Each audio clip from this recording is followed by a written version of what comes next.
Hello and welcome to your go-to Detroit Pistons podcast, The Pistons Pulse, co-hosted by me, Bryce Simon of Motor City Hoops, a former D1 Hooper and current teacher, husband, and father of 3 amazing kids. And I'm Omari Sadkofa, the second Pistons beat writer for the Detroit Free Press. And of course, we're always blessed to be joined by our producer, Wes Davenport, which if you are not listening to him and Blake Silverman over on the Detroit Bad Boys YouTube channel with the pin down, you should be. I believe they go live every Wednesday. Thursday, I think, is normally the night. You can join them live. I know they have a call line where you can call in and ask your questions. And if you hear a hint of giggle and laughter in Omari and I's voices during the intro, it's because Cade Joseph leads us off with a comment about to mow my lawn and y'all are going live. Good timing. So yes, we will actually talk about these at the end of the episode. We're doing kind of a list episode. So we're going to give our Pistons takeaways and storylines for the upcoming season, our Pistons hot takes, actually your guys' storylines and hot takes, and then we'll give some of our greatest moments, our favorite moments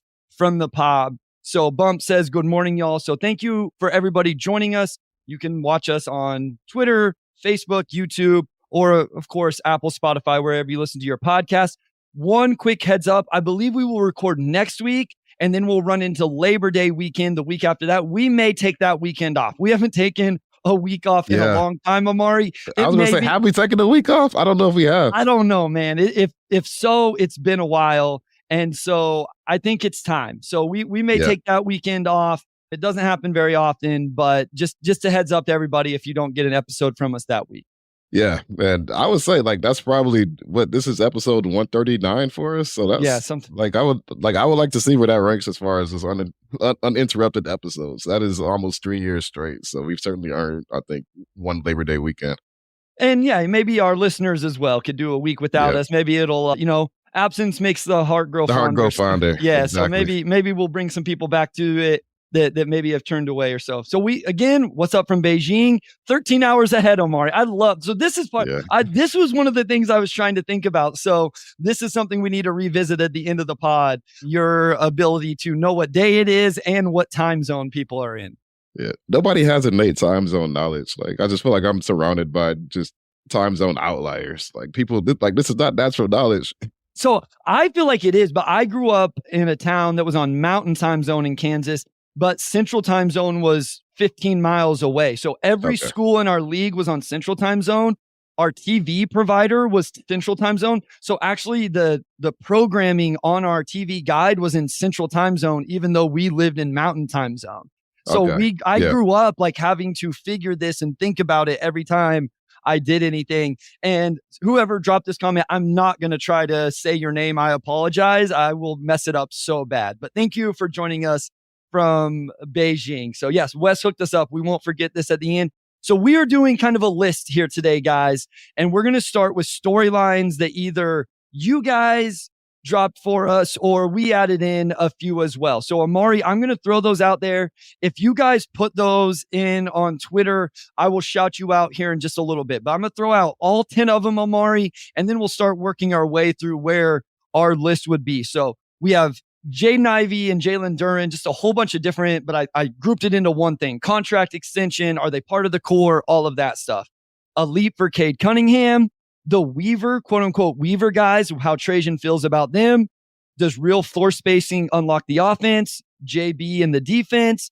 Does Detroit use the Motor City Cruise for real player development? What does this team look like if all the young guys do make a jump? What happens at the end of the season if they have this play-in versus a top 5 pick? What happens if we have another bottom 3 year? And then Fred Vincent and his impact on the shooting from this team. So where do you want to start with that? And then we'll move on from there.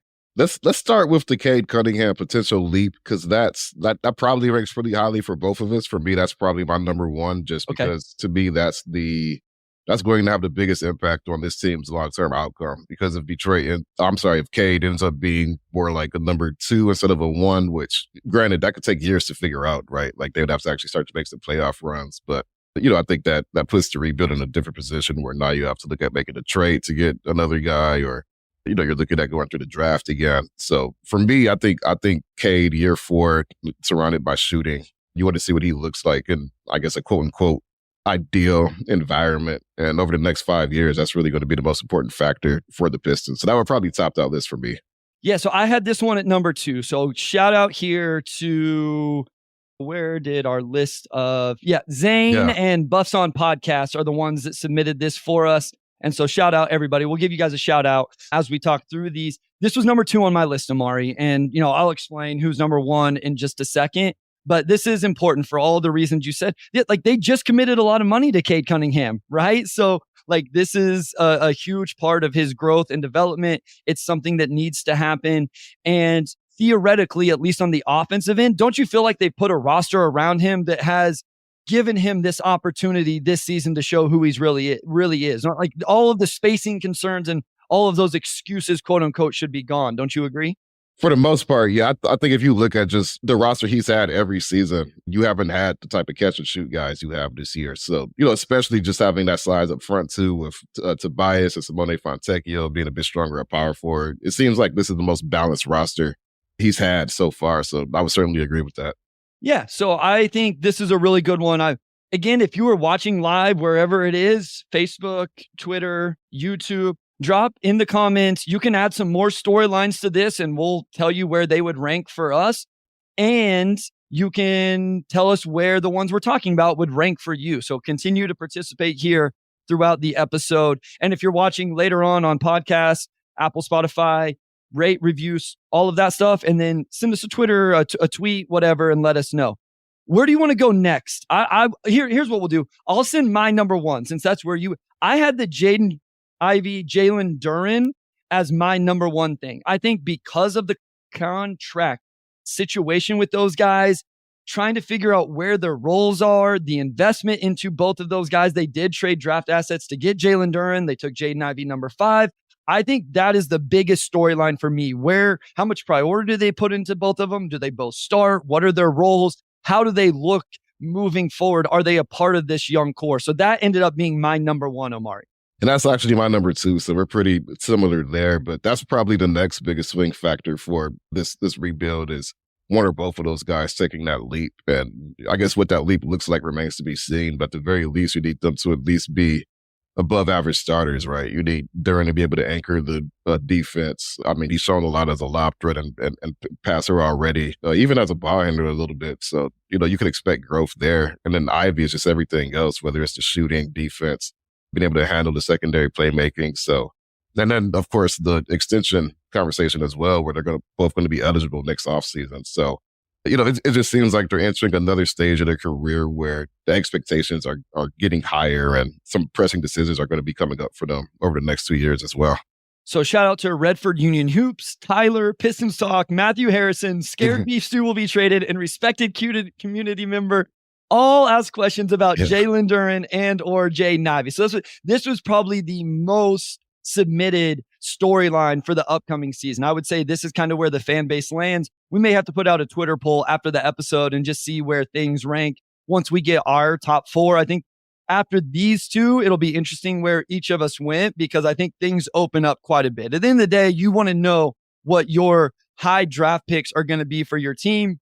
We feel like we know with Cade, but I think with Cade, it's what is the ceiling, right? YouTube user says motion shooting is also going to be huge for Cade as well. Yeah, like can he add anything off the bounce? Can he play off the ball a little bit? The defense, it's about raising his ceiling. I think with J.I. and J.D., it's almost raising their floor. How can they at least be NBA starters? Okay, that gives you a starting point for contract extensions and where they are in the young core. Or does J.I. really balloon in this, role as playing off Cade, but running the second unit? All of those things. I think it's huge, not just for those 2 guys, but also how Trajan's going to build this roster out in the future over the coming years, Omari. No doubt. And for me, it's just really the extension talk as well, because you have situations where guys are essentially getting extended based on what you think they can do rather than what they've done already. I think Cade was probably more of a certain case, just given that he got better as last year went on. I think you look at his numbers outside of the first 15 games or so when he was working himself back into shape, and his numbers are as good as just about anybody in the Eastern Conference, right? So you need to see what you can, well, one, should you invest into both Ivy and Duren? And then 2, like what the right number is to where you feel comfortable, if they don't hit like that top outcome, like they're still on a good contract and you feel good about them being with the core going forward. I look at Nick Claxton. I think he signed 4 years, $100 billion. which for what he did last season, he was one of the better rim protectors in the NBA. Like, that's a really great contract. So that's where they both are. I think it's year 3. I think by year 3, you definitely want to see, players start to take that leap forward. And with Cade as well, they're both in really great environments for their skill set where the spacing should help Ivy, the spacing should help Duren. So they've got a lot going for them. And honestly, it could be 1A next to, Cade Cunningham being 1B. I think those are the top factors next season. I agree. I think those are locks at the top 2. It'd be interesting to hear somebody kind of argue any of these other things. So I will give you my number 3. I think this is where things get really interesting. I have what does Trajan do with the Weaver guys? I think as you change the guard from one front office to the next, it is interesting how that front office will prioritize. We already saw him take a Quentin Grimes, who I think Troy Weaver had plans for in that trade with the Knicks, and Trajan moved him on. And what was a mover? You didn't return a whole lot. You had Tim Hardaway Jr. on a contract where I think most people would have guessed you get draft capital back. Like maybe you got a second or a couple seconds for Quentin Grimes, but didn't prioritize a potential young two-way wing. What does he think about Marcus Sasser? What does he think about Isaiah Stewart? The guys we just talked about. So that would be number 3 for me, just kind of figuring out Trajan's vision with this roster and some of these guys that are holdovers. Where does that rank for you, and or what would you have at number 3? I think that's pretty similar for me as well, because I'd also, encompasses Asar Thompson, right? He was, quote unquote, a Weaver guy. I think he was probably one of the more unique players in this draft class. And I would say definitely the most unique player on this roster, where he gives you something that you don't have, which is really, really strong perimeter defense and athleticism. But the shooting aspect is something that you're going to have to plan around. But outside of Ivy and Duren and Cade, he's probably the other player that most fans would agree has the highest upside on his team. Like if the shot just develops or he tightens the ball handle or this or that. So, how does, Trajan view him long term? Like you just took a guy in Ron Holland who, Trajan saw was the clear best prospect at number 5, higher on them than the consensus. Ron, I thought had a pretty good summer league, but there's also some overlap with him and Asar just in that they're, wings who have to develop that shot. So, I'm curious to see that for sure. I think with Isaiah Stewart, we know what he is. So, at that point, it's just more so how he fits with the rest of the roster. But Asar, just being, I guess, a quote unquote high upside guy, how much do you value what he brings versus, just the patience as far as that development going forward as well? And we will talk a little bit more about Asar when we get to the hot takes. That was submitted by Return of the Bad Boys. So that's our top 3. Real quick review: Cade Cunningham and his potential leap, Jaden Ivey and Jalen Duren, and everything around their year 3 seasons. Number 3 is how does Trajan in the front office view quote unquote Weaver guys? Omari, excuse me. I'll let you take this next one. Yeah, 140 episodes. I can't even say your name right. Where would you go with your next one? What would you have number 4? Yeah, so for number 4, I think I would go with JB Bickerstaff and just the improved defense. You have a new head coach coming in. It's the third head coach in 3 seasons. He's coming in with a different voice, different philosophy. Some new staffers on his coaching staff. So there's going to be a different energy. But one area where you definitely want to see growth is defense. Cleveland consistently had, great defenses. When he was in Memphis, those teams consistently had great defense. And granted, a lot of that started with the bigs up front. Like we have Marc Gasol and Jaren and, Evan Mobley and Jared Allen is going to be a little bit easier. But that's where the development comes in as well, because he's also known as a guy that's been able to connect with young players. So, can he get these guys to where they need to go? That's a little bit more on offense as well, but you absolutely want to see if he could just organize his team and get an effort on defense that just seems like has lacked for this team over the last couple of seasons. So that's, for me, a pretty clear number 4. YouTube user says, I think we'll see how Langdon views the Weaver guys at the trade deadline. 100% agree. Buffs on podcast. Isaiah Stewart's shooting progression will also be something to monitor this season. Hoping he can play more games too. Agreed. Like if Stu comes out and he's shooting over 4 3-point attempts a game and at that 38 to 40% clip, then obviously that's something that's going to be really intriguing. But still, like, does Langdon value that, or does he value what he could return on the market? I had JB Bickerstaff in the defense number 5, a little bit lower than where I have the offense, which is what I have at number 4. Only because I think this is a very uphill battle for Bickerstaff. He doesn't have a whole lot of quote unquote defenders individually on this team. And his best defenders are younger guys. I would think we all would agree that Asar is probably the best defender on this team. And he's still just in year 2. Ron Holland has upside as a defender. We don't know how many minutes he will play, and he's also just a rookie. So I think that's why I hope to see improvement, but I'm not expecting crazy statistical improvement. I think it's just, what do we see with our eyes? Are there less breakdowns off the ball? Does Jalen Duren get better? Does J.I. get better? Does Cade get better? So this is definitely something I'm looking at as well. Again, it was in my top 5, but not quite as much for the offense because I don't think the roster is as primed to see those big jumps. So I had that number 5. At number 4, I had, does the real floor spacing actually unlock the offense? Does having guys like Tim Hardaway Jr. and Tobias Harris and Malik Beasley, year 2 of Fontecchio or a full year of Fontecchio, does it actually open things up for Cade, J.I., even Asar, Duren? Is that what we actually see? That was my number 4 storyline. I think we're on number 5 now. Is that what you would have 5, or is that further down the list? Do you have something else with your eye on? No, I would say that that's 5 for me, just because it does tie into just the overall offensive improvement you want to see next season. I think with proper spacing, you'll get a much more accurate idea of where certain guys are, because of course, they've all had to navigate, cramped floors, especially this past season. And, some guys have figured it out, some guys haven't. But again, it's like what I talked about with Cade earlier. It's just creating an environment where those players can thrive. So you have Malik Beasley, plus shooter his whole career. Tobias Harris has been a plus shooter for many years. Fontecchio came in last season and was pretty much the best shooter on the roster, post trade deadline. And that's just a lot of proven shooting that this team hasn't had. So, I think if you just look at this next season as almost like a floor 1 type season again, like we finally created this environment, let's see how everybody thrives, then absolutely you want to make sure that that spacing pays off on the floor and that these guys are playing better basketball with that. Okay, so we have 5 left. The use of the Motor City Cruise for player development. Where does the team go if the guys do make a jump, the end of the season, if they're in that weird spot of, do we go for the play-in or do we go for a top 5 pick? What happens if they're a bottom 3 team this year? And then Fred Vincent's impact on the team. I think it's interesting here. We've kind of stayed away from wins and losses in general, kind of just more specific things. We haven't worried as much and focused on that. Are you going with one of those here? Or are you staying with kind of player development in general? What's your next one up here for number 6 on our list? Yeah, I would say my next one would be end of the year when we are close to playing, but also close to having great odds for a top 5 pick. I think that's, for one, you have to see where the team is, obviously, once you get past the trade deadline or so. Are they knocking on the door to play in, or are they still a ways behind where it just, makes sense to get in position for Cooper Flagg and all the other guys who are in that tier, right? VJ Edgecombe, Ace Bailey. So to me, that's more of a organizational direction type question. Like we saw under the last regime that they'll consistently shut down a lot of the vets and even some of the young guys once you got into March and April just to get into position. And granted, like you're playing the odds are going to go how they go, but that hasn't quite, worked out outside of Cade, just with the way the lottery balls have fallen. So I don't know if that really factors in for Trajan. He wasn't here for that. So you probably don't really think about that as much, but it will be a pretty big tell as far as just where this organization's tolerance for losing is, especially after last season.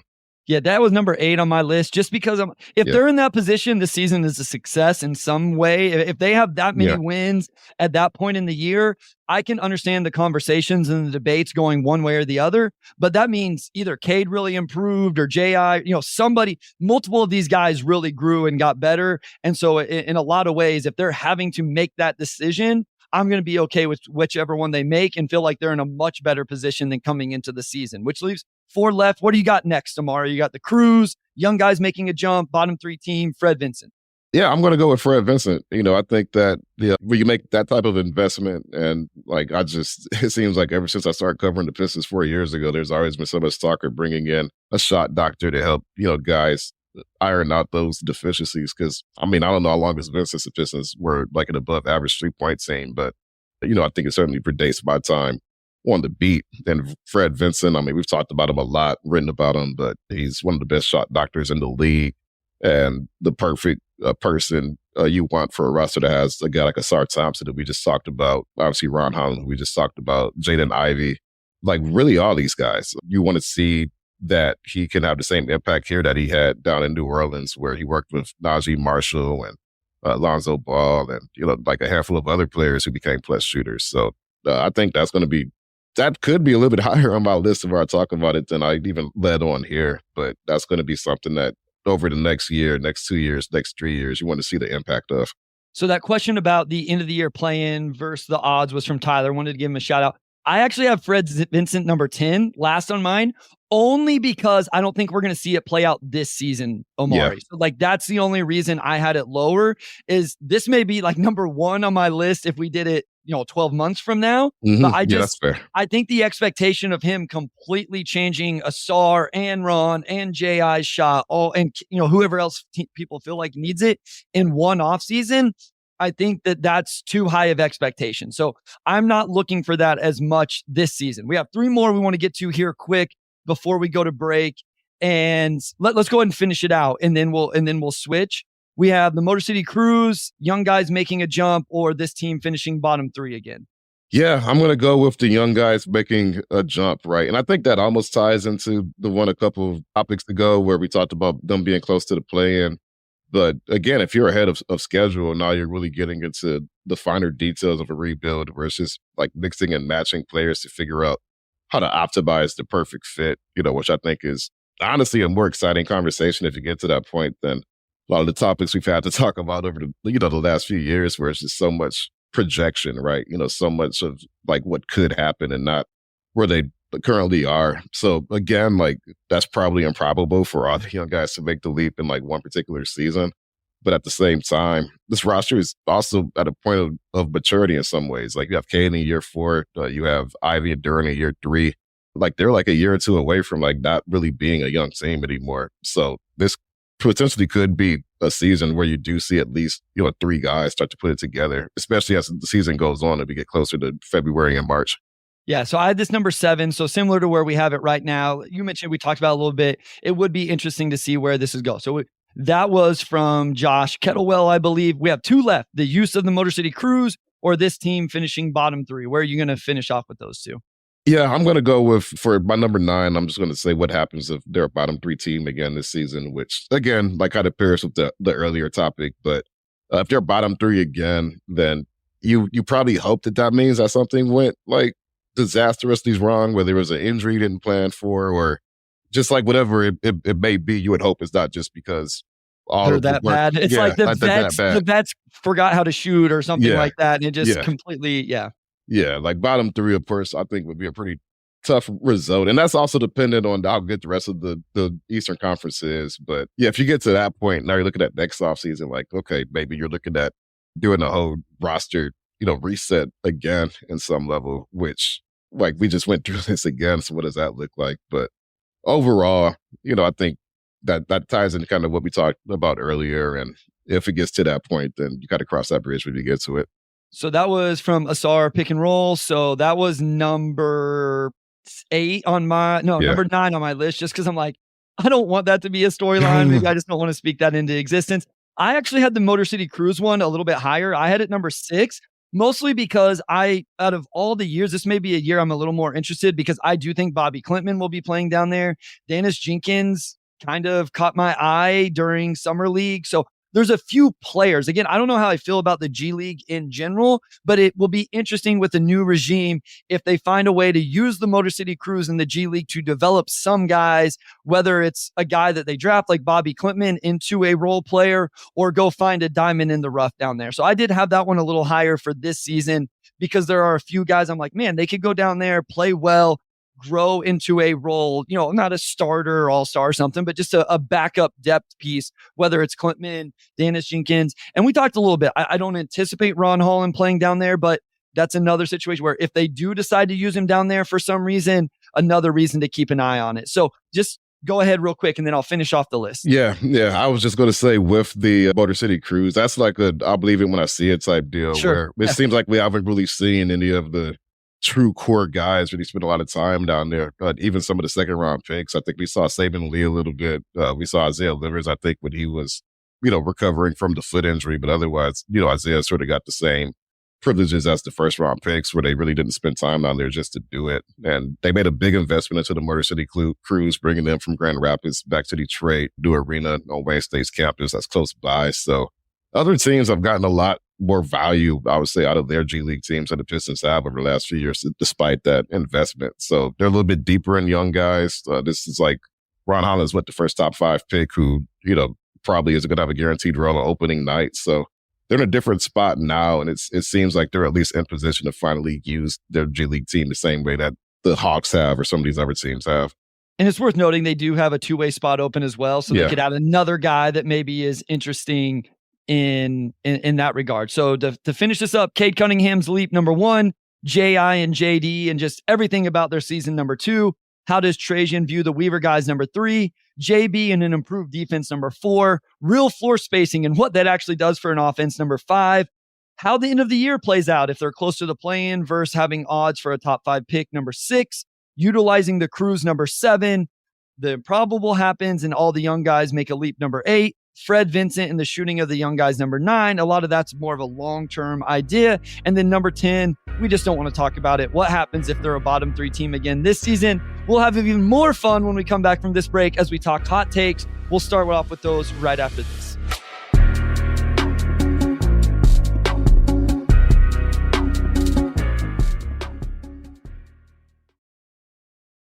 All right, we are back with segment 2, and you guys sent us some pretty good hot takes. I think that was probably the more popular topic of the 2. So, Bryce, go ahead and lead us off with your number 1 hot take for next season. I'll run through them real quick. So, Pistons pick first without the worst record. Cade Cunningham makes an All-Star game or All-NBA. 3 Weaver guys, so we go back to this, won't make it past the trade deadline. Jaden Ivey is the team's leading scorer / most improved player. Asar is 30% from 3, second best player on the team, and makes all defense and/or. Pistons are the 8 seed. Beef Stew becomes a starter. Jaden Ivey gets traded to the Lakers, very specific. Yeah. Paul Reed is the best balanced center on the roster. Cade is not a point guard. Ousmane Dieng gets traded to Detroit, another very specific one. And Marcus Sasser is the 3rd best player on the team. So those are our 12. Again, I consolidated some of these. Like people said Cade was going to be an all-star. Somebody else said all-NBA. I just put those together, guys, for the sake of time. So Omari, I am going to start with my number 12. I guess it would be the cold take. This sounds really bad. This is from my guy, Matt Moderno, but I had Marcus Sasser being the 3rd best player on the team. Oh, no, let's start the other way. My bad. So I buried the lead there. It's going to be hard to go in reverse order. Let's go back to the top. So my number 1, shout out Blake Silverman. Pistons pick first without the worst record. They hit the lottery odds, have a decent season, and then win the lottery and pick number 1, Omari. That is my hot take number 1. What say you? So when you say hot take number 1, that's like the hottest take to you?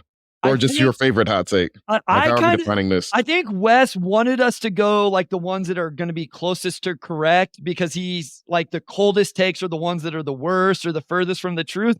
I kind of varied and went just my favorite ones. Like the ones I liked the best is kind of how I did it. So as long as Wes is okay with that and you're okay with that, let's just do the one. Okay. We got the thumbs up approval. Let's just go whichever one. I was going to say some of these were so hot. Like I don't even know how to rank these. Like some of these were just like just go with your favorite. Like the ones that stand out to you the most. Like what are your favorite ones? Yeah. Well, that's okay. No context. Do whatever you want, man. It's our show. Yeah, it's August 18th. We can do it however we want. Okay. That's okay. So we are going to open up with because this one stood out to me. Okay. Cade is not a point guard, though he can always be a primary initiator, more LeBron and Luka. I guess one I was curious, and that's from Jonathan Swartz. I guess one I was curious about the designation between a LeBron type point guard and a Luka type point guard because I think both those guys are really good primary initiators. So either outcome for Cade would probably be pretty good. But this has been a pretty consistent topic with the fan base. A little bit to my surprise because outside of the turnovers early last season, I thought Cade has overall been pretty solid as a primary guy. So I don't know where that ranks on the hotness scale, but that's like a popular one. I think that's a pretty hot take. I think it's a hot take because I think like I just feel like the standard for primary initiators is just being held so much higher than like it should be. That's kind of how I feel about it. Like, but it's Cade not shown so far. No, I think that's a pretty hot. This ranked number 10 on my list. I guess again, like I think I moved the goalposts to be quite honest with my list. At times it was my favorite, and at times it was ones I didn't agree with. Whatever. Yeah. So this ended up at number 10, but I see what you're saying. Like in terms of hotness, this one is pretty hot for me. I believe more in Cade playing off the ball when he got drafted than I do after 3 years of seeing him in the NBA. The one argument that people will throw back at me that I do understand is people saying, well, there's never been another on-ball guy to force him to play off the ball. And I guess I understand that. I just think we've seen a lot of Cade on the ball going back to Oklahoma State and through 3 years with the Pistons. I think it would be very hard to completely change his mentality to play off the ball as much as it would require to not consider him a true point guard or primary initiator. Like, I just don't ever think we're getting to that point. Are some off-ball reps in his future? I hope so, but I don't think we ever completely go away from him being the primary hub of the offense. And so it's an interesting thought. I'm also like you. I'm surprised how many people have that opinion. But for me, I put this at number 10 because I think this one is not something that's going to happen.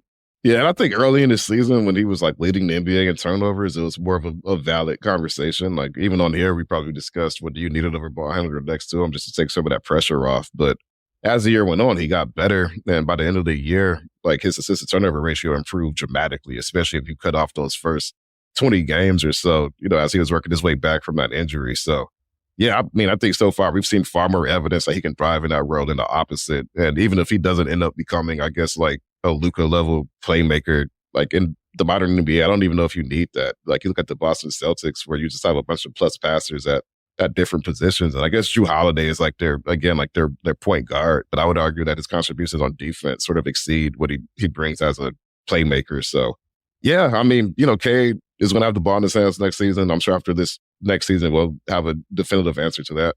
Okay. What do you have as your second one? Which one stands out number 2 to you?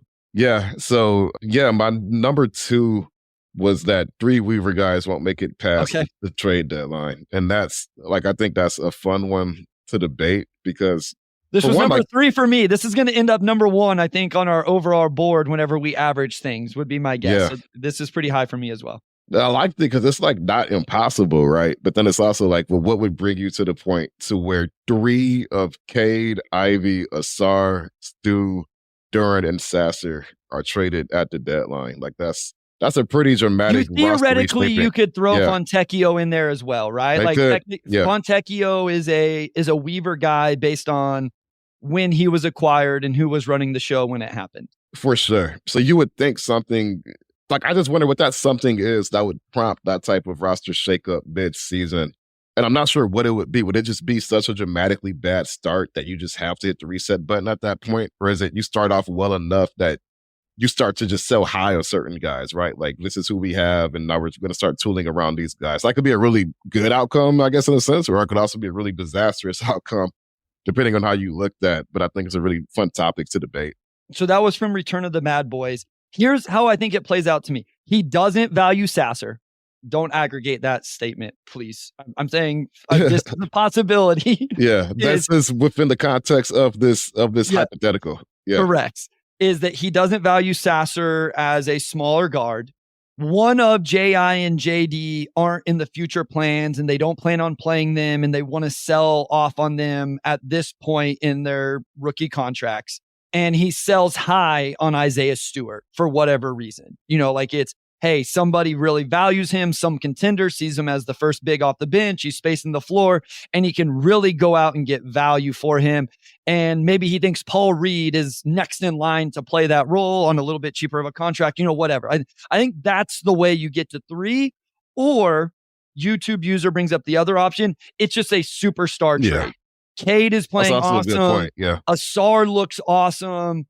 And you just package J.I., J.D., Duren, and a couple picks or whatever, and you go get the superstar that is on the market right now. That's your number 2 next to Cade. Ausar is the defensive stopper on the wing, and you feel like you kind of have your core guys to build out from there. I think those are the 2 ways you get there. And that's a great point about the superstar trade, because we've talked about the point of consolidation, for this rebuild of eventually you have to figure out, which players are the players you build around, and then figure out what to do with everyone else. Cause it's you can't pay everybody. That's just you can't pay everybody. Eventually you have to figure out just, 2, 3, 4 guys that, you could build around and then move forward. So if you get to that point in the middle of next season, essentially like what Indiana did, where they went and got Pascal Siakam, that's pretty close to a best case scenario in the grand scheme, because you look at this roster like it could compete right now. So that would be, I think, a really brilliant outcome, and the opposite of, this thing just crashing and burning right out the gate, and you're just hitting the reset button. So in some senses, I mean, yeah, like if you're doing that, then that means you're ready to compete right now, and you're probably a playing team. Long Live Organic says marketing, like just the note there is that wouldn't happen until next offseason. Mm-hmm. So you can't, you can't make that move during the season. YouTube user says Boston is paying everybody. True, but Boston is also, a title contender for 3 years going on 4. And that tax bill is going to be nasty. Yeah. They are paying everybody, but the Pistons don't need to be doing that right now. If you're going to pay the tax bill, you better know that you have a really good chance to win. So we're down to, I mentioned the Pistons pick first without the worst record. I'm not saying that needs to come up anytime soon for you. Those are the ones we've mentioned. Where would you go next? What would be your number 3 after Cade is not a point guard and 3 Weaver guys won't make it past the deadline? So I would go, and I don't I'm not saying this as a hot take, as I don't think it could happen, because it can. But again, it's another fun outcome, and that's Jaden Ivey is the team's leading scorer. Okay. Exclamation point. He put the exclamation point. That really accentuates the take. Jaden Ivey will average 20 plus points per game and will win most improved player. So we got that from 2 people. I say, well, it came. The first part is from one person. The second part is, so Jeffrey Cameron said Ivey's the team's leading scorer. Josh Kettlewell said Jaden Ivey will average 20 and win most improved player. Okay. So I mashed them together just from 2 different ones. I had this one number 4 also, Omari. So we're a little bit in lockstep here as we start to move through. Yeah, no doubt. Because that's like from day one, and Ivy was seen by some people as being like a top 2 player in that class, which was a really, really strong draft class at the top already. But again, I mean, we talk about it so often. His first step is elite. We've seen hints of the good shooting, the effort that he can have on defense combined with the athleticism. And on paper, he just has so many of the qualities that you want in a modern league guard. And for him, it's just putting it all together. And, of course, a lot of people's takeaway from last season was that he was mismanaged by the coaching staff. And again, going back to clean slates and spacing and everything else, what can Jaden Ivey do this season to really capitalize on the new environment around him? So if he blows up, scores 20 plus points per game, leads the team in scoring, which again, Cade averaged around 24 last season. So, that means Cade's probably taking on more of a playmaking role. But, again, like that still means Ivey's averaging probably at least 21 or 22, right? So to me, that's a really fun outcome. And, again, I think it would also, give credit to the way things were retooled this offseason to give him that chance to drive in a new environment. Yeah, we talked about this, right? As much as we talk about the spacing for Cade Cunningham and what that may mean, it could be more important for Jaden Ivey. And I do think I'm holding out hope that we see J.I. in the role that a lot of us have talked about, which is start off of Cade Cunningham, learn to play those reps, and then get staggered into the second unit, play a little bit more on ball with a little more freedom, a little up tempo, all of that. And I just think that my hope is he plays well. We see the type of player that we talked about whenever he got drafted by the Pistons a couple years ago. And so that's why I ranked this one so high. Is I want it to happen. I'm hoping for it to happen. Jonathan Schwartz says, love J.I., but that take is a reach. I mean, they're hot takes. That's what we're doing here. That's what we're trying to do. So they're supposed to be a reach here, guys. That's kind of what we're doing. I feel like we're very level-headed at the Pistons polls. So we get a chance for 40 minutes, 30 minutes on this episode, Omari, to have a little bit of fun and go outside our normal perspectives. Yeah, no doubt. So sort of along the same lines as the J.I. had take, I'm going to pivot to Asar Thompson with the next one. I had this number 5, so we're going in order now. Yeah, well, here we go. Asar will shoot 30% from 3 and is our second best player. Asar Thompson makes all defense and plays significant minutes, even if the shooting isn't there all the way. And that's from Thomas. Sorry if I mispronounced this. Desanti and Kevin McGuire. So like opposite ends, one's about the shooting, one's about the defense. But either way, it's Asar becoming a top player on this team. So Bryce, sort of where are you with that hot take and potential outcome? Yeah. So how I kind of valued that one, it was kind of like with the J.I. one as well. I don't think J.I. is going to win most improved player or be the team's leading scorer. It was more like maybe he goes and scores 20 a game, right? But we push these together. With Asar, I don't think he's going to be the team's second best player. He may shoot 30% from 3 on low volume. It was more that I think the all defense level. I don't think he's going to make all defense because this team's not going to win enough games to do so. And there are some pretty good wing perimeter defenders in the league. But I would like to see that. I think that was the hot take that I was buying into was Ausar showing that level of defense this season. We saw the foundation of it last year and would love to see it continue to grow this season. Yeah, no doubt. I think Ausar, again, he's just such a unique player to watch. I think last season to see a guy who can essentially operate as a lob threat, in the dunker spot at 6'6", you see the flashes of secondary playmaking. He just has a really, really fun game. And and that's the question, right? Could he just be more than a specialist? If he's an all defense level defender, then you probably want to keep him around. And, even if the jumper doesn't come for another couple of seasons, you're in good shape. But yeah, I kind of put that one with J.I. We know Ausar has the potential to be that with time. I don't know about next season, but it would also require him to sort of benefit from these environmental changes that they underwent this offseason. All right, so we're 4 or 5 into this one. We're going to take a short break. When we come back, we'll finish off our hot takes and then leave you guys with a few of our favorite moments from the pod.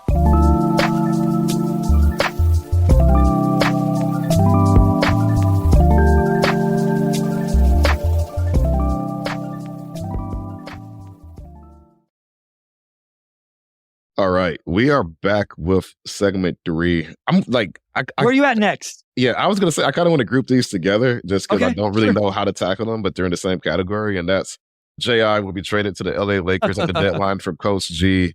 And the Osman Deng trade to the Pistons is going to look crazy from the Uncontested podcast. These are the hot takes that you can't disagree with, because it's I don't know. It would require a lot of outcomes. For those things to happen. But let's just throw out a random, what would a J.I. to the Lakers trade even look like, Bryce? Let's just brainstorm real quick on a trade that makes sense for both sides and where both teams could conceivably be in February. I'll have to look at the Lakers roster to see because the money there is going to be important as well. Obviously, you could add a few other things. I mean, maybe there's a future pick and then you get, I don't know, I don't know who the young prospect is. They're not moving Dalton Connect. Yeah. Well, yeah, Max Christie would be, he just re-upped this offseason. So, but I assume that is able to happen at a certain point during the year. Yeah. I don't know what the Pistons would do with the D'Angelo Russell, especially on an expiring deal. Yeah. Maybe that would be it, is the expiring deal. Yeah. Wes says it's the best option, Rui. So Rui's contract, you would have him under 20 for a couple years. I personally think there's some overlap there with Tobias Harris just in terms of position. But if Ausar and Ron are both those are your threes, I mean, it could give you some depth at the 4, I guess is what I'm saying. I just don't know that you can get enough minutes for Rui to make that worth it. It may be, maybe you trade for him and then eventually move him in the offseason or something like that. I don't know what the Lakers have that I would be interested in. I will say this, I think J.I. to the Lakers is interesting because they could use a real rim pressure guard. And if there's one thing that J.I. can do, it's that. And so whenever I saw this, I do think that idea is interesting. Just for the record, I had the J.I. to the Lakers at 8. I had the Ousmane Dieng gets traded to Detroit at number 11. I am not interested in that trade. The Uncontested podcast is a Thunder podcast that I've joined as a guest. I've got to know those guys. They do really good work. If you fall in love with watching the Thunder as your second team this year, which honestly, guys, you may want to do because that's a really fun team to watch, that's a really good podcast to listen to. So I had that one at number 11 also. But yeah, these ones were really fun. So specific, Omari, with who and where they're getting traded to. Yeah, I've nothing to add to the second one. I don't know enough about his game, his contract situation. I've got absolutely nothing as far as that one. Maybe if any Thunder fans are listening, they can chime in as far as that one. Bryce, where are you going to go with this topic next? So I need to bring up what I actually had number 2, which was Cade Cunningham makes the All-Star or All-NBA. So I don't think that this is going to happen, but I love it. It's kind of like these top 2 ones paired together. The Pistons have a very good season, not the worst record. Cade is flirting with the All-Star game. Maybe you kind of consider him as an all-NBA player. You talk about him being an all-NBA guy the next season. And then, as Blake says, then they hit the lottery odds and get the first pick and add Cooper Flagg or VJ Edgecombe or whoever. And so I just really like this idea of Cade really growing his game. We talked about it with the storylines as well. So that one was my number 2.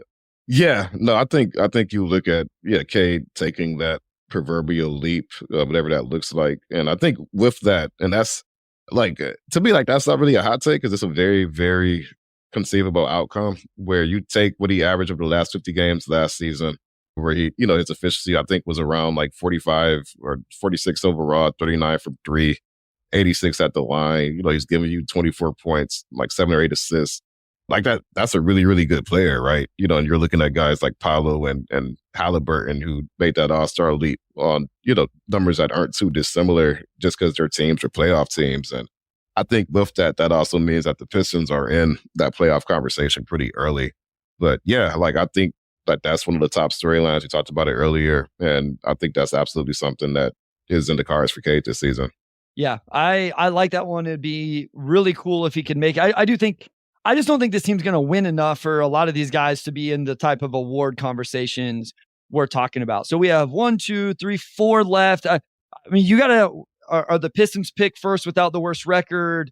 I don't know if that's hit on your list yet. That's obviously one, but we have that. Pistons are the 8 seed. I think these center ones are really interesting. Beef Stew becomes a starter, and we have the Paul Reed as the best balanced center on the roster take, and then Sasser being the third best player on the team.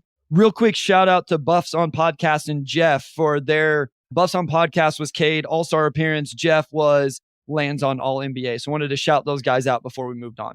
Yeah, for sure. Let's dig into Isaiah Stewart winning a starting job, and then the other hot take. And these are from Jonathan Swartz, an avid sports reader. So with him winning the starting job, it's Isaiah Stewart is a reasonable enough starting center, is currently better than Jalen Duren, and will be the starter due to merit at some point during the season. So yeah, on both sides, it's just Isaiah Stewart being their best starting center. And again, that's like it could be a hot take just because of all I think the hype and expectations that have come with Jalen Duren. But with that, Isaiah Stewart has shown what he can do, and he's continued to shoot the ball better every season. Like, let's say Isaiah Stewart comes back, and in addition to being the best rim protector, he's also shooting 37% from three on like solid enough volume to where like they're actually defending him. And now you could go 5 out, right? Like, I think that's a pretty, like fun outcome to an extent, just given that, like, B-Ball Paul did some threes last season, but not on very high volume. I think he only took 57 in like 82 games or something like that. But if Isaiah Stewart can shoot, like really, really shoot the ball, and then we've seen him grow in that area, that could change the conversation in some ways and give JB the type of positional versatility up front that they haven't really had in past seasons.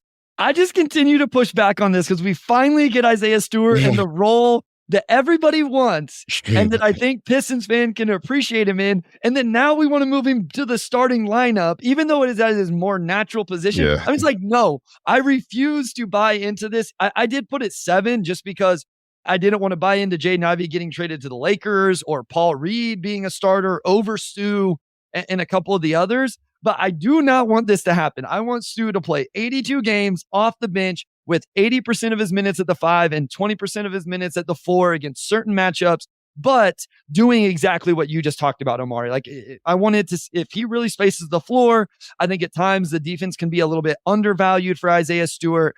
I just don't want him to start because I feel like Pistons fans quickly flip on Isaiah Stewart whenever he's a starter for this team. So let me ask you, so what would have to happen with Isaiah and for Duren for Stu to win that job outright by midseason? That's a really good question. So I think Stu has to really shoot it. You outlined all of that, right? Yeah. He has to like be a real floor spacer that people are truly guarding him. So it has to be on volume as well. It's not just 38, 39%. It's probably on 5 attempts. Like, we're talking real volume. I guess I could look up Brooke Lopez, how many attempts, what is he having to take to get, guarded. It may not be that many attempts. Yeah. 5 attempts, 4, 6. So right around there, probably around 5 on good percentage. I think it would have to be more than that, though. I think Duren would have to be that bad. Not only do I think Duren would have to show no growth on the defensive end, I think there would have to be regression somewhere else. Like, he just doesn't have the motor on the boards, or completely loses his touch, or he's turning the ball over all the time because he's trying to do too much. Oh, Jonathan brings up an interesting, if Asar is a starter, Stu makes a lot more sense. Yeah. That is a take that I agree with in terms of if Trajan, JB, and the organization value Asar more than Duren and getting Asar into the starting lineup, that could be a situation where then you start Stu over Duren. That's really interesting. Yeah, well, Bryce brings up a point. If Wes brings up a point. If Stu shoots the same percentage as he did last season, or similar volume, but plays most of his minutes at the 5 instead of the 4, is it possible that he gets guarded like a floor spacing 5 instead of a 4 who can't dribble? And to that, I actually looked at Brook Lopez's numbers here. From 2017 until this past season, Brook Lopez is averaging 4.9 threes on 35.2% shooting. And that's a floor spacing big, right? 5 threes, 35%. Yeah. Isaiah Stewart could probably do that because he was pretty close to that last season, right? No, I think Wes brings up a good point. We're talking about a different position now where that floor spacing is, you're asking somebody much bigger to guard that guy that's not as comfortable chasing on the perimeter, like all the things that go with being a 5 over being the 4. The issue with Stu last year at the 4 was he couldn't dribble and make the plays necessary to attack closeouts and all of those things. So maybe the volume is close enough. It was 3.8, 38% in 46 games. I think that percentage is more than good enough. If it's 4.5 attempts, yeah, I think that's probably good enough. Maybe we have to normalize for minutes too, now that I think about it, because I would assume Brooks playing more minutes than Stu. Yeah, so per 36, it was 4.4 for Isaiah Stewart.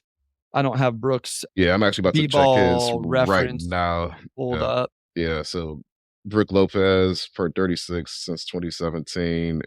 It's significantly higher. Yeah, but it's higher. Yeah, 6.3. Okay. So over this would be the last since 2017 per 36, he's averaged 6.3 attempts. Yeah.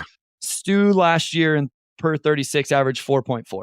Yeah, okay. So there's still a pretty good volume gap there. Yeah, but I don't think it has to be crazy. I still think ultimately if Stu or B-Ball Paul or whoever is in the starting lineup, I think it says more about either Duren or Asar Thompson. And Long Live Organic says Asar can start with Duren, but he can't with Ivey. Has to be either Tech or Beasley. I will slightly disagree here. I think it goes back to complete non-shooters versus bad shooters. And that's why I think if Asar and Duren is the combination that's the toughest to make work. That's just my opinion there. Let's get to the last few of these, Omari. Yeah. I was going to say, we could just stick with the centers. Paul Reed is the best balanced option on the roster. B-Ball Paul is going to end up being a much better signing than people think right now. And that's from Detroit Van Doe. Nice pun. And L Blouses. So we got 2 of these with B-Ball Paul supporters. Yeah, like we've talked about Paul Reed, but I feel like there's like Paul Reed discussion on the table that we haven't tackled. So what would have to happen for Paul Reed to carve out that type of reputation next season? I think Stu has to get traded, or they inexplicably play him at the 4 off the bench, which just doesn't make any sense to me. Again, there's certain lineups where I can see those guys playing together, but it's not something I'm crazy interested in. Or here's where it could happen, I guess, is the injury situation. We talked about Isaiah Stewart and the injuries. We've talked about Duren and his injury. I think B-Ball Paul is going to play games. He's going to get minutes as the 3rd center. I just don't see him being the 2nd center until either Stewart is traded, some sort of crazy long-term injury, or something like that. So here's a hypothetical real quick. Hypothetical. What if B-Ball Paul and Isaiah Stewart prove to be similar types of shooters next season? Yeah, I mean, at what point does that debate change? Yeah. Yeah, I mean, you can play them together. My thing is, I just don't think there's that many minutes at the 4. Yeah. I've said this multiple. Tobias is playing 30 minutes a night. So that you're down to 18 already. He's played 70 plus games the last 5 years. You want to play Asar at the 4 at times. I think Fontecchio is going to play at 4 at the time. I don't think there's that many minutes left at the 4 is my thing. And and it would also require Duren not losing any minutes at the 5, of course. Yeah. So I think he will play. Like, I think you can have him as your 3rd center and him get minutes. But so Wes adds, like, this is, I think, the nature of the question or the hot take was that Paul Reed's the best of both worlds, offensively and defensively. Wes says, what is Paul Reed is the best rim protector on the team? Like, is that something that ends up happening? Like, it's possible because Duren just isn't. Isaiah Stewart is a little bit smaller. I think he's better than what the block numbers show. But yeah, I think there's a chance. I just don't think that they're going to prioritize him over Jalen Duren. And I think you're either going to play Isaiah Stewart because you think he's part of it, or you're going to play Isaiah Stewart to showcase him to other teams to eventually trade him. All right. I like that. Oh, we have a couple more. All right. Pistons sneak into the 8th seed. If Cade is healthy all year, Pistons will be a playing contender, especially with Jalen Duren emerging to the level of his old teammate, Derek Lively. There's a couple things going there, and that's from Tyler and Ken. So essentially, Monaghan. are they going to are they essentially going to sneak into the play-in? Yeah, and we could kind of group that with Duren becoming like Derek Lively, which like plus rim protector, like lob threat, like and Lively's a really good passer as well. And he's a really good passer. That's one thing that doesn't get talked about enough with a rookie playing the role he had to. So let's do this. Would Duren have to play at that level essentially for the Pistons to be the 8th seed? Is that a prerequisite of them making the 8th seed? Does Duren makes that type of leap? I think if this team makes a play-in, it's because they make a huge jump on offense. Like, okay. I'm just not counting on this defense being overly good. If they make the play-in, it's because the East isn't very good once you get past the top teams, injuries, those type of things. And the offense is, 10 to 15 because the real floor spacing and those guys make shots. Tobias plays really good in the regular season. Cade and J.I. go crazy with that floor spacing around him. Like, that's how I envision. It's not because Jalen Duren becomes a Derek Lively level defender or something like that. Like, I would love that. I just don't think that's what is the path. No doubt. And Wes says, I second that one. So they would be closer to the Pacers than the Magic is what you're saying. No, like that's what YouTube users like saying that I just said they're going to play the fastest in the NBA. Like, that's not what I'm saying. I didn't say they're the number one offense in the NBA. I said that they have good enough floor spacing that they go and they're middle of the pack. I didn't say the best. When I like top offense, it's more so in that they would make it because of offense instead of defense. Yeah. Like, yes. So like that's, again, and we aren't the Pacers because we're not talking about making to the conference finals. I'm saying they make the play-in. I'm not saying they make the playoffs. They make the play-in because they're a middle of the pack offense. All right. And then the last one is Marcus Sasser would be the third best player on the team this season. For that to happen, I think Sasser would just have to go ballistic from three. Like, he's hitting pull-up deep three-pointers. Like, his passing gets unlocked because of that. For shots to be number 3, like, what would you have to see from him? And of course, that probably also assumes that a lot of guys like regress or just kind of stagnate as well. Yeah, this was from our guy Matt Moderno, really good friend. I can't think that Marcus Sasser is going to be the third best player on the team when I don't think Marcus Sasser is in the rotation right now. So that would be quite the leap. So I had this toward the bottom. Yeah, for sure. But again, it's the hot takes, and we're here for the hypotheticals, right? So we have a few minutes left. We're going to talk about some of our favorite moments of the pod. What was like our first like running joke? Like, I feel like we've had so many different running jokes, but was the food the first one when we had Laz on a couple summers ago? Food has to be, I think food was the first one that really got going. That was early on. I don't remember what the first food was, but yes, that had to have been the first one, right? I think that was the first one. For sure. I don't even know how we got on that topic. The first running joke actually was the chips on sandwiches. Oh, yes. That was the first one. Yep, you're right. Yep, that was the first one. And then Wes actually said that at the exact same time, chips on the sandwiches. So that was fun. And I still refuse. And we've since moved on to more mature topics like lawn care. Real quick. Atlanta Hawks last year finished number 10 in the East. The Atlanta Hawks were number 12 in offensive rating, and the Atlanta Hawks were number 27 in defensive rating. So you just see them being like very middle of the pack, not necessarily one extreme or the other. Yeah, and that's what I said from the start. I didn't say they were going to be a top 5 offense. I said they would be like 10 to 15. Oh, but who said? YouTube user said they aren't the Pacers. Okay. Yeah, he yelled at me because I was talking like they're the Pacers, and then he said that a middle of the pack offense with the same terrible defense doesn't get you to the play-in. All I'm saying is I think in the Eastern Conference, not in the Western Conference, but in the Eastern Conference, I think it could. That's all I'm saying. And the Hawks had what? You said they were 13 in offense and 27th? They were 27th in defense, and they were 12th in offense. So so that's pretty dead on. Yeah. All right. Sorry. I was like, okay, maybe if I couldn't find an example, I would admit my incorrectness. Is that a word? Is that a phrase? Incorrectness. That is a phrase. You're right. Yeah. Sure. But where were the Pacers? Like, now I'm wondering like where the Pacers were. Yeah. So the Pacers, and again, I'm not saying they were going to make a run to the finals. You're right. Indiana Pacers were 2nd in offense and 24th in defense. Okay. Yeah. And that's the difference between, like making the Eastern Conference Finals and not, obviously. So, yeah. Okay. Yeah. Well, there you go. Hey, that's also a we're one season. identified. That's a one season example. Like you could probably go through every single year and not find a single one. Also, like another example. So yeah, that's true. I don't know if we have time for the favorite moments. We might have to save that one. Yeah, let's save the favorite moments for. We'll have some time on some future pods to get into it in segment 3. So chips on the sandwich does not make any sense. Does not make any sense. Okay, hold on. What's your opinion on salt and vinegar chips?